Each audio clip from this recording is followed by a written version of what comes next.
নমস্কাৰ অসমীয়া channel daily টিপছলৈ আপোনাক স্বাগতম জনাইছোঁ বন্ধু বান্ধৱীসকল এই ভিডিঅ'টিত আজি আমি আলোচনা কৰিম ছালকুঁৱৰীৰ 101টা ঔষধি গুণৰ কথা 101টা ঔষধি গুণ আছে বুলি এই কাৰণে কৈছোঁ যে ইয়াৰ ইমানবোৰে ঔষধি গুণ আছে আপুনি জানি আচৰিত হ'ব আহকচোন জানো ইয়াৰ ঔষধি গুণসমূহৰ বিষয়ে এই ভিডিঅ'টি দিবলৈ আপোনালোকৰ মাজৰে বহুকেইজনে কমেণ্টত অনুৰোধ কৰি আছিল আজি মই আপোনালোকৰ অনুৰোধ ক্ৰমে এই ভিডিঅ'টি আগবঢ়ালোঁ ইতিমধ্যে ইয়াৰ ওপৰত মই কেইবাটাও ভিডিঅ' মোৰ চেনেলত দিছোঁৱে আপোনালোকে তাতো গৈ সেই কেইটা ভিডিঅ' চাব পাৰে এতিয়া আহক আমি ভিডিঅ'টিৰ মাজলৈ যাওঁ জুয়ে পুৰিলে ছালকুঁৱৰীৰ বিজল লগালে ভাল হয় ছালকুঁৱৰীৰ যিহেতু মাজৰ অংশ আমি বিজলকৈ বগা বগা কিছুমান পদাৰ্থ পাওঁ সেইখিনি বহুতে উপকাৰী দৰৱ হয় পুৰা ঠাইত যদি সেইখিনি লগে লগে লগাই দিয়ে তেতিয়াহ'লে জ্বলন পূৰণ কম হয় ঢৌ উঠাও কমি যায় আৰু বেছিকৈ ঘাঁ হ'বলৈও সুবিধা নাপায় ঠাণ্ডা পৰি যায় পেটৰ অসুখত ছালকুঁৱৰীৰ ৰস 5 চামুচ মৌ 2 চামুচ নেমু ৰস 1 চামুচ মিহলাই পুৱা গধূলি খালে পেটৰ অসুখ ভাল হয় ফুহা হ'লে ছালকুঁৱৰীৰ বিজল গৰম কৰি লগালে ফুহা বহি যায় বা পকি ফুটি যায় হিকটিত 2 চামুচ পাতৰ ৰসত অকণ আদাৰ শুকান গুড়া মিহলাই খালে হিকটি বন্ধ হয় কঁকালৰ বিষত 25 গ্ৰাম বিজল মৌ শুকান আদা গুড়ি মিলাই কিছুদিন পুৱা গধূলি খালে এই বিষ ভাল হয় পেচাব জ্বলাপোৰা কৰিলে আৰু যদি পেচাবদাৰ বিষায় তেতিয়া ইয়াৰ ছালকুঁৱৰীৰ বিজল চেনি সৈতে গুলি খাব লাগে তেতিয়া ঠাণ্ডা পৰি যায় পেচাবৰ যি জ্বলাপোৰা সমস্যা সেইখিনিও ভাল হয় আৰু যদি আপোনাৰ পেচাবদাৰ বিষো হৈছে সেয়াও ভাল হয়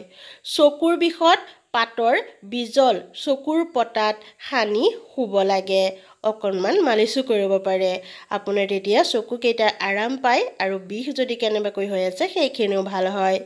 শৌচ কচা হ'লে পাতৰ ৰস 5 চামুচ আৰু শিলিখা গুড়ি 1 চামুচ মিহলাই খাব লাগে তেতিয়া আপোনাৰ কোষ্ঠকাঠিন্যতা বা কঠিন শৌচ হ'লে সেইখিনি ভাল হয় হাত ভৰি ফাটিলে এই বিজল অংশ ছালকুঁৱৰীৰ আপুনি লগাবচোন খুব ভাল হয় বুকু বিষাই থাকিলে পাতৰ ৰস 3 চামুচ গাখীৰত মিহলাই যদি 7 দিনমান খায় তেতিয়াহ'লে বুকুৰ বিষ এচিডিটি এই সমস্যা দূৰ হয় মূৰৰ বিষ হ'লে পাতৰ ৰস বা বিজল মূৰত সানিব লাগে সানি আধা ঘণ্টামানৰ পিছত আপুনি ধুই পেলাব মাথা বিষো ভাল হ'ব আপোনাৰ চুলিৰ কাৰণেও ভাল লগতে আপোনাৰ ছালৰো কাৰণে ভাল প্ৰেছাৰ বাঢ়িলে 3টা পাত খুন্দি মূৰত ভৰণ দিব লাগে চপচপীয়াকৈ আপুনি মূৰত লগাই থ'লে প্ৰেছাৰ কমি আহে কেঁচুমূৰীয়া ৰোগত পাতৰ ৰস 1 চামুচ অৰ্থাৎ পাতৰ ৰস মানে মাজৰ বিজলখিনি কথাই কৈছোঁ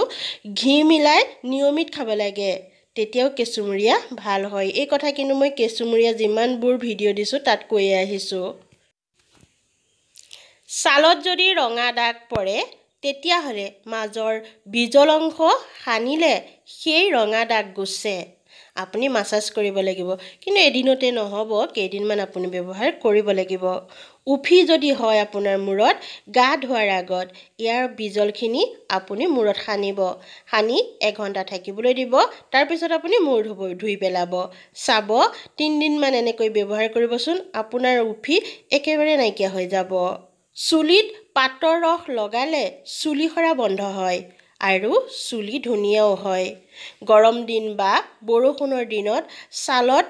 ওলোৱা গুটি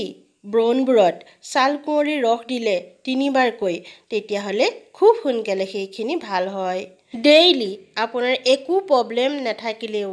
যদি ছালকুঁৱৰীৰ বিজল অংশ আপুনি 3 চামুচমান এগিলাচ পানীত সুন্দৰকৈ ফেটি ৰাতিপুৱা খালী পেটতে খাবলৈ লয় ডেইলি খাবলৈ লয় তেতিয়াহ'লে আপোনাৰ এচিডিটি কোষ্ঠকাঠিন্য লিভাৰৰ সমস্যা আদি বিভিন্ন সমস্যাৰ পৰা আপুনি ৰেহাই পাই থাকিব পাৰে সেইখিনি আপোনাৰ কেতিয়াও নহব বন্ধু বান্ধৱীসকল নিয়মিত ৰূপে আপুনি এই ছালকুঁৱৰী বা এল'ভেৰাৰ মাজৰ অংশ জেল যিখিনি বীজল অংশ সেইখিনি এনেদৰে যিমানখিনি মই কৈ আহিলোঁ তেনেকৈ ব্যৱহাৰ কৰি বিভিন্ন ৰোগত উপশম পাওক ভিডিঅ'টি চাই যদি ভাল লাগিছে লাইক কৰক আৰু যদি শ্বেয়াৰৰ যোগ্য বুলি ভাবে তেতিয়াহ'লে শ্বেয়াৰ কৰক যদি আপোনাৰ মোৰ চেনেলটি ভাল লাগিছে তেতিয়াহ'লে ছাবস্ক্ৰাইব কৰক আৰু এই ভিডিঅ'খিনি যদি আপোনাৰ ৰেগুলাৰ পাই থাকিবলৈ ইচ্ছা কৰে তেতিয়াহ'লে ছাবস্ক্ৰাইবৰ কাষত থকা বেল আইকন টিপিব আৰু আপোনাৰ সুন্দৰ কমেণ্টবোৰ মোৰ লগত শ্বেয়াৰ কৰিব পুনৰ লগ পাম আন এটা ভিডিঅ'ৰ যোগেদি আজিলৈ আহোঁ নমস্কাৰ